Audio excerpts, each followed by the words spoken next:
Good morning, world. It's now day 60 of the Siargao Island Lockdown. Can you believe that? 60 whole days marooned on this island. You wanna go and see? Yeah. Sure, want me to dig a hole for you? Wow, look at gold.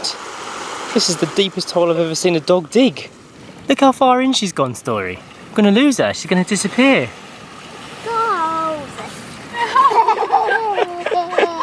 Look, she just weakens the structure underneath you.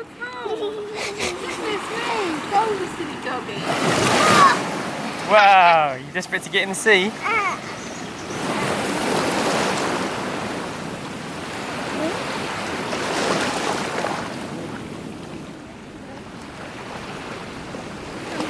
Oh look, Mr. Shine.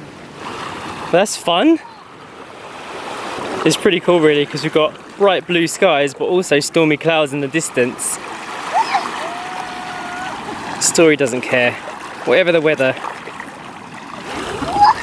You have to jump on faster. Fling your leg over like you're mounting a horse. I've got an app on my phone, it tells me exactly what the temperature of the water is going to be. And it's 29 degrees today. How nice is that? I can officially report that 29-degree water feels amazing. I don't know if anybody remembers when we first moved to Portugal to the Silver Coast, we had to download better apps to tell us when the wind was going to be strong and where it was coming from. And now I've downloaded another one for the tide and for the temperature of the water.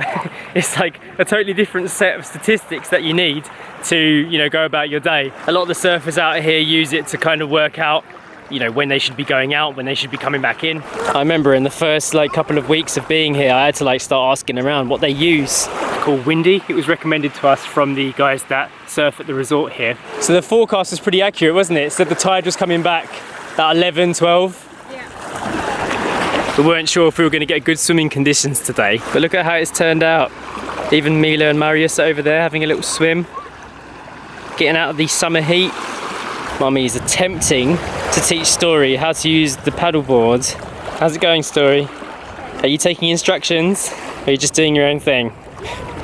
We've been following quite a few other YouTubers with kids that had access to the sea or a swimming pool at a very young age. Wow. And a lot of those kids were swimming from sometimes under 2 years old. Now the reason why that works is because when they're really young, they don't have a fear of putting their head underwater. Ooh, almost. That's better. So we started teaching Story how to swim just after 2 years old, because that's when we had access to the swimming pool in our house in Portugal. And it was a little bit too late. So we now have to work through the fear barrier. And most people say that at this stage, most kids will learn to swim around about 4. And that's if you do it quite a lot. I mean, some people never learn to swim. Sasha's mum and my mum don't know how to swim. And they're late in life now. Just taking a rest in the shade right now. It's really hot out there in the sun. The coconut husk guys came again this morning to do some more work. They were smashing the coconuts open and throwing the juice away. So much work has gone into this little coconut harvest. I think they're going to be taking away the rest of the coconuts today though, so they'll be gone from the grounds. It's turned into like a 3-day job. Well, she's doing it. Well done, good job. I saw, that was really good. You'll be a surfer girl yet. I'm coming.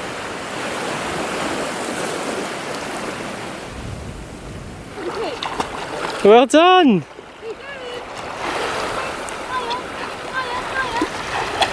That's it. Keep going.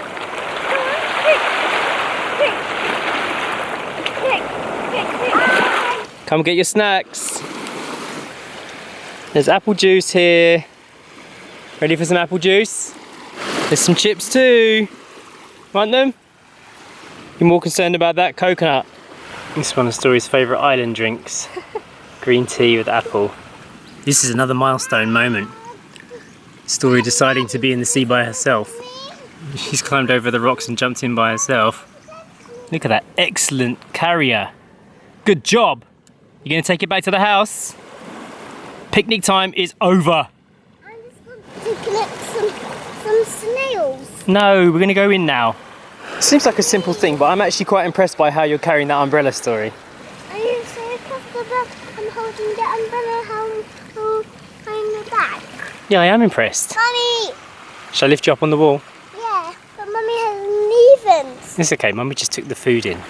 The story! Yeah, it gets so heavy. I'm silly me. You're not silly. No, I said silly me. Silly me. Yeah. Yeah, that's what Ruffles said. Coconut harvest is still going strong. Taking them away now. This old guy here, he's like taking the flesh out the inside of the coconut husks. They've been sitting out to dry for about half a day. They brought a massive truck here today. It's full of coconuts. I've always wondered why I've never seen the furry coconuts on the trees. It's because you have to take that shell off to be able to see the little furry bit inside. So that's what they were doing. When these got really old, they were breaking off these shells and the furry bit was inside that. Whenever I've like drawn coconuts on a tree, I used to like draw them with a little brown furry outside, and now I know you can't do that because it's not how coconuts look.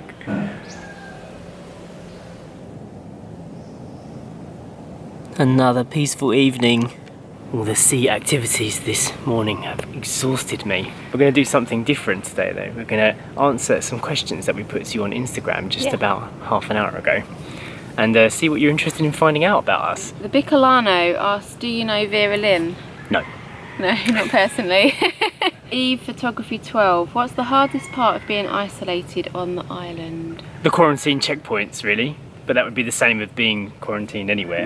Yeah, at the moment, just not being able to move around. Kay Eng, do you guys love Siargao? Yeah. Yes. This is really, really our kind of place. Yeah, I hope that's come through in the videos as well. Yes, we do. W. Reach, are you guys seeing yourself living in the Philippines for good? We never say for good to anything. No, we don't. Because life is all about change for us. But we definitely see ourselves living here for a nice chapter of our lives. Yes. Big Bad Roy, what is the title of the song right before the credits? The title of that song is Memories Behind Us. It was composed for us, so it's actually not available it's not to a search. Song that you can actually just go and find. It's our song. Yeah, it's like a tune that was composed for our family. Favourite human, is your mum happy with her choice to stay instead of going back to the UK? Some days she is, and some days she's not. It's like, I think when she's got something to do, she feels like very grateful to be here. And when something bad happens in England, she tends to talk about it a lot, like I wish I was there, even though she knows that if she was there, she wouldn't be able to actually be there. So it's a bit of a conundrum. It's the same with anyone, you have good days and you have bad days. The weirdest, any tips for vlogging technicalities like camera brand, editing software and background music? We use the Sony A5100 and we've got a link to all of our equipment in the description below if you want to see what else we're using. Editing software? I use Adobe Premiere Pro and it's just the editor's industry standard, so if I ever have to do client work we're all using the same package. Deleted scene, King Kong or gold? I like gold, I like girl dogs, so gold for me. I like gold, but I like King Kong as well because he's big and strong and protective. Yeah, he'd make a good guardian dog. Yeah, he's the guard dog and Gold is like the cuddle pup. Yeah. Although she doesn't really like cuddling, does No. she? She runs away. Why Martinez 21? When will you decide if you'll be staying in Siargao? We've kind of already Yeah, I decided, think, I think we've mentioned it enough that we will be staying in Siargao for at least 6 months to a year. We just need to make it happen, and we can only do that when the borders open and we can close our chapter in Portugal for now. Vlad0221, what's the most beautiful place you've ever been? One of the most beautiful places is Madeira, which is an island off of Portugal, but still part of Portugal. It was just fantastic. It's like a perfect mix of everything. The mountains were so dramatic. Yeah. They didn't have sandy beaches, but it was a volcanic, rocky place. Yeah. We've got videos about it. It was just I think if beautiful. you want like scenery that takes your breath away, definitely we found that in Madeira. That was really beautiful. Northern Thailand, there's some areas of northern Thailand that is just like skin tingling, beautiful. Mae Salong, Yeah. which is an area in Thailand that we like best. We made a video about that just before we left to come here, so you can probably check that out and you'll see what we mean. Christy Manguera, how do you guys make a sustainable amount to travel and live? We have a lot of online incomes, so we have this YouTube channel, we have an Etsy jewellery store, Jay does client video editing work, we have an iStock portfolio where we sell images. Some of our content is also displayed on the Roku app and we get a little bit of an income from that.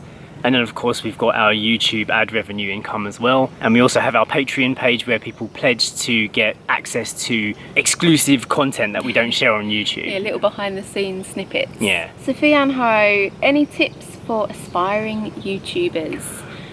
Choose a subject that works and stick to it. That's what I was going to say, stick with it. If you want to have a YouTube channel as a career and you want it to take off fast, then you have to do it that way. The way that we did it was very slow because it was very much just a video diary, and it took a long time for people to get interest in what we were doing. Yeah. So don't do it that way unless you've got like 10 years to wait. But if you do want to do it that way, then kind of find your niche in the big world of YouTube videos. Find something that will set you apart from the next YouTuber. Yeah, try not to be too random. Yeah, stick with a theme so that your channel, people come back for a reason and you're not just putting up loads of random videos because people won't know what to come back for. Yeah. Stephen Reed 44, how would you get on getting a visa if you stay there a long time? So we've actually looked into this already and we know how to get our visa once the island is opened up, and that will enable us to stay for a year. Up to a year. Yeah, up to a year, and we have to do like kind of mini visa runs over to the next island. Yeah, but the good thing about the Philippines compared to Thailand is that you don't have to leave the country, you just have to go to the immigration office, the nearest one. And there's rumours that they're going to open an immigration office on this island, so we won't even have to travel to Siargao to do it. So let's see if that happens in the future, and we'll obviously vlog the whole experience when we do it for the first time. Marge Collar, I was wondering if you guys have a cheat day and eat meat or fish or even just eggs. Absolutely not. No. Honestly, it sickens me now. Yeah.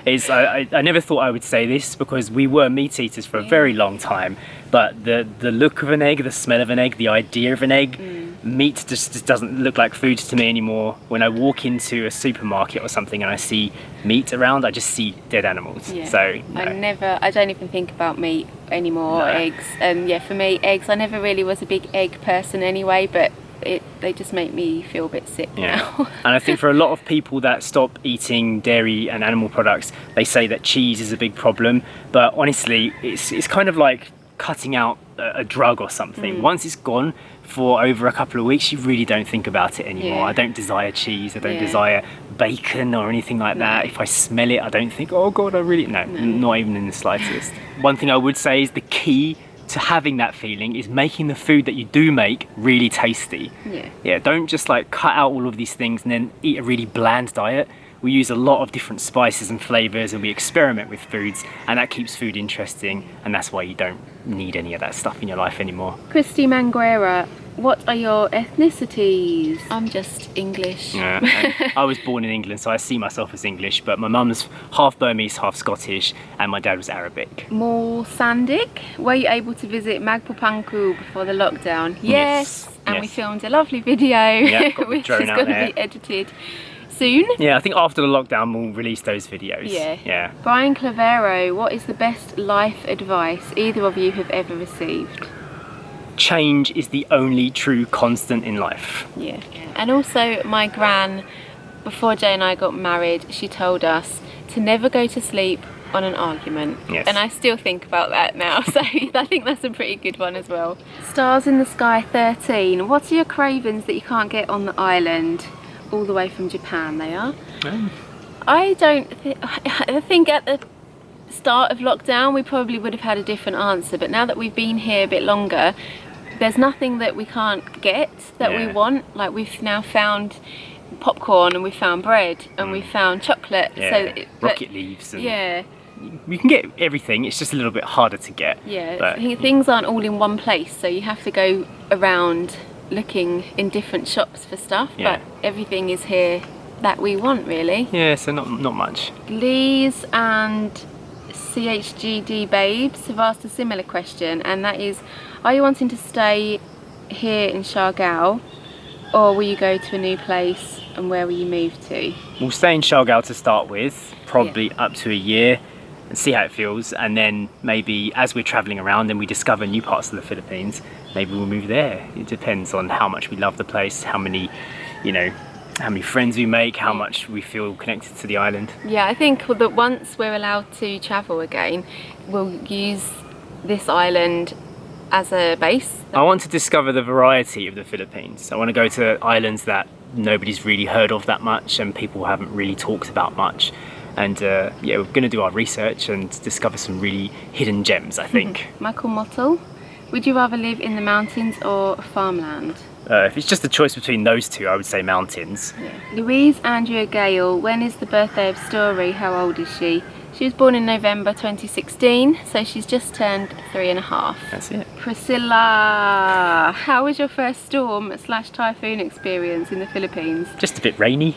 It didn't really come close to Siargao. We got the tail end of it, I think, and we got a day of rain and some thunder, but we didn't have a full typhoon experience here. Exactly, yeah, we didn't feel the full force of it, so it was actually quite mild for us. Yeah. Jonah Paccio, is your dog Eden coming to the Philippines? I want to make that happen. Yeah. I really do, because I think Eden just loves being with us. We'll do everything that we can to get her out here.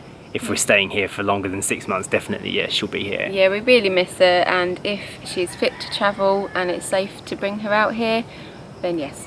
All right, that's all the questions for us from Instagram right now. I don't want to pull the refresh button because we're going to get loads more, but I think we'll do this another day. We'll start a fresh question, so if we didn't answer your one, that's probably why. Hello, sweetie. Look, she's digging another hole. She is digging out of the hole. She's good at digging, isn't she? You want to help her? So the first shout out of the day is a belated happy birthday to Mary Grace watching in Riyadh. This is from your best friend in Oman. I understand you're both frontliners and you did want a shout out from Story, but you have us. Sorry about that. Happy birthday for yesterday. Happy birthday. And another belated request for a 23rd wedding anniversary, and that is to Norman and Laura Aquino watching in Pennsylvania. Happy anniversary. Look at this. Gold has just pulled a crab out of the ground. That's what she was digging for. She just ate it all up. Are you that hungry, Gold? We fed you rice earlier. Next up is a happy birthday to Antonio Prieto, and that is from your wife Amy, so happy birthday to you. Also big happy birthday to Mary Ann La Chica Mondarin in Quezon City. Happy birthday! We've got one more belated birthday, and that is for Raynon Diazon celebrating his birthday in Abu Dhabi, and that is from your special friend Jereon Gutierrez. Happy birthday! And the last shout out for the day is going to Pat. Hi Pat, your husband requested a shout out for your wedding anniversary, so congratulations, and you are a Filipino couple based in Dubai. Hope you've had a lovely day and congratulations. Congratulations. We've really been struggling with the lights. we started this at sunset and it just ended too quickly. Yeah. I hope you've all enjoyed today's video. Please hit the thumbs up button for us, it really helps, and we will see you in tomorrow's vlog. Bye. Bye.